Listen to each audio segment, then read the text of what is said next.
بسم اللہ الرحمن الرحیم۔ اللہ کے رسول حضرت محمد مصطفیٰ صلی اللہ علیہ وسلم بار بار امام حسین کو بلند کر کے دنیا کو یہ بتاتے تھے کہ یہ حسین مجھ سے ہے اور میں اس حسین سے۔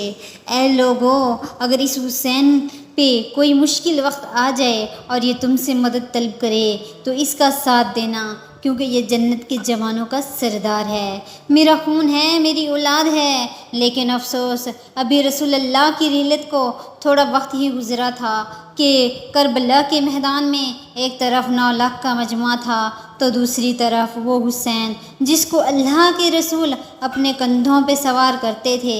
امام حسین اپنے نانا کی امت سے بار بار کہتے رہے کہ کیوں میرا راستہ روکا ہے؟ اے لوگو، پہچانو، میں تمہارے نبی کا نواسا ہوں۔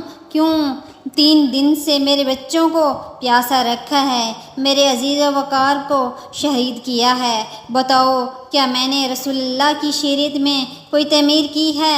کسی انسان کا حق کھایا ہے؟ کسی انسان پہ ظلم کیا ہے؟ اتنے میں فوج یزید ایک آواز میں کہنے لگی، اے حسین، ہم سب تجھے تیرے بابا علی کے بغض میں قتل کر رہے ہیں تاکہ یزید میری جھولیاں دولت سے بھر دے۔ امام حسین نے فرمایا، اے لوگو، آج جس اسلام کا علم تمہارے ہاتھوں میں بلند ہے، یہ علم میرے بابا علی نے بلند کیا ہے۔ مت بھولنا، خیبر خندق میں اگر علی نہ ہوتا تو اسلام کی فتح ناممکن تھی۔ وہ علی جس نے پوری زندگی اسلام کی تبلیغ کی، حق کو بلند کیا، رسول اللہ کی حفاظت کی، آج اس علی کو یہ اجر دے رہے ہو۔ اے لوگو، بتاؤ، اللہ کے رسول نے بار بار میرے بابا علی کا ہاتھ بلند کر کے فرمایا تھا کہ جہاں حق ہوگا وہاں علی ہوگا، جہاں علی ہوگا وہاں حق ہوگا، اور آج اس علی اور اولاد رسول کو یہ اجر دے رہے ہو۔ اتنے میں یزید کی فوج کے سپاہی سیاروں نے دیکھا کہ کہیں فوج میں بغاوت نہ ہو جائے۔ اے شمر، کیا دیکھ رہے ہو؟ حملہ کرو۔ 9 لاکھ کے فوج نے جب رسول اللہ کے نواسے پہ حملہ کیا، امام حسین علیہ السلام نے اللہ کا نام لیا اور ذوالفقار کو نیام سے نکالا۔ تاریخ گواہ ہے، ایک طرف لاکھوں کا مجموعہ اور ایک طرف 3 دن کا بھوکا پیاسا حسین ابن علی۔ زمین پہ اس طرح کی جنگ پہلے کبھی نہ دیکھی تھی کہ ایک تنہا انسان لاکھوں کے مجمع کو اس طرح سے فنار کر رہا ہے کہ فوج اشکیاں آپس میں پلٹ کے بھاگنے لگی۔ امام حسین فوجی یزید سے مخاطب ہو کے فرماتے ہیں، آؤ 3 دن کے بھوکے کی جنگ دیکھو، 3 دن کی پیاسے کی جنگ دیکھو، رسول اللہ کے اس نواسے کی جنگ دیکھو، اس کی جنگ دیکھو جس کے جوان بھائی کو مارا گیا، جس کی جوان بیٹی کو نظروں کے سامنے قتل کیا گیا، جس نے اپنے ہاتھوں سے اپنے بچے کی قبر بنائی۔ امام حسین شیر کی طرح یزید سے لڑ پڑے۔ اتنے میں آواز غیب سے آتی ہے، حسین، تیرا اللہ تجھ سے راضی ہے ہوا، بس اس صدا کا سننا تھا۔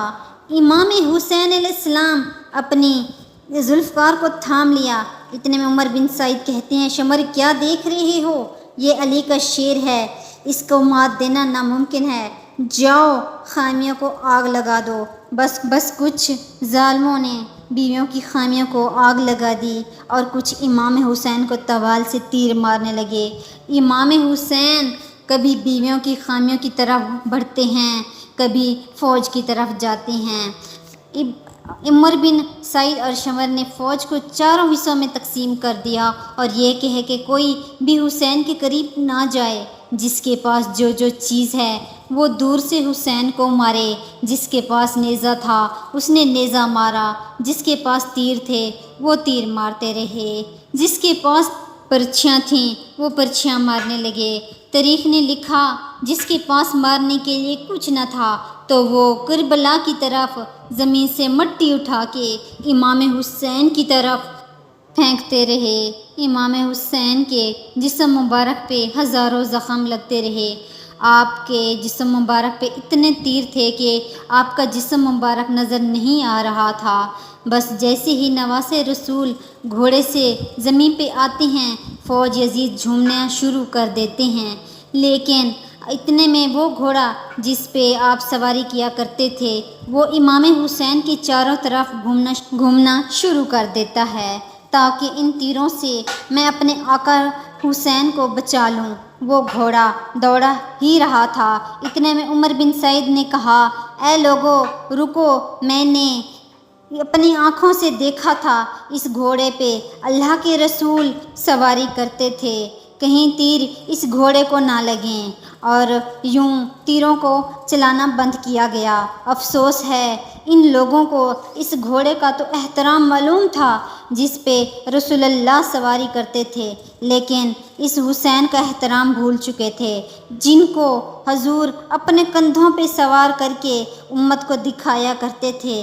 بس امام حسین علیہ السلام زمین کربلا پہ اپنا سر رکھ کے اللہ کا شکر کر رہے ہیں، اور وہاں مجمع میں یزید کے مختلف سپاہی امام حسین کا سر کاٹنے کے لیے قریب آتے ہیں۔ جو بھی قریب آ کے امام حسین کے سر کو دیکھا تو امام حسین کے چہرے پہ رسول اللہ کا چہرہ نظر آیا اور وہ چیخ کے دور چلا جائے۔ اتنے میں شمر کہنے لگا، یہ کام مجھ سے ہی ہونا ہے۔ جیسے ہی شمر نے خنجر امام حسین کے گلے پہ رکھا، اس نے دیکھا کہ امام حسین کے لب ہل رہے ہیں۔ اس نے سوچا، ہم نے حسین کے پورے خاندان کو قتل کر دیا، 3 دن تک حسین کے بچوں کو پیاسا رکھا، شاید حسین ہمیں بد دعا دے رہے ہوں گے۔ سننے کے لیے کان قریب کیا تو کیا سنتے ہیں، امام حسین علیہ السلام اللہ کی نعمتوں کا شکر کر رہے ہیں کہ اے اللہ تیرا شکر ہے کہ اس عظیم امتحان کے لیے تو نے اس حسین کو چنا۔ اتنے میں امام حسین نے آنکھیں کھولیں اور شمر سے کہا، کیا شمر، کیا تو نہیں جانتا میں رسول اللہ کا نواسا ہوں، جنت کا سردار ہوں، حق پہ ہوں، بے رحم ہوں؟ شمر نے کہا، ہاں مجھے معلوم ہے۔ پھر آپ نے فرمایا، تو کیوں قتل کر رہے ہو؟ شمر نے کیا کہا کہ یزید میری جھولیاں دنیاوی دولت سے بھر دے۔ بس یہ کہتے کہتے یہ میرے امام حسین کا گلا کاٹتے رہے اور فوج یزید مسلسل جھومتا رہا۔ امام حسین کے سر مبارک کو نو کے سنا پہ بلند کر دیا، بی بی سکینہ کو تماچے مارنے لگے۔ یہ وہ منظر تھا جسے لوگ آج یاد کر کے بھی روتے ہیں۔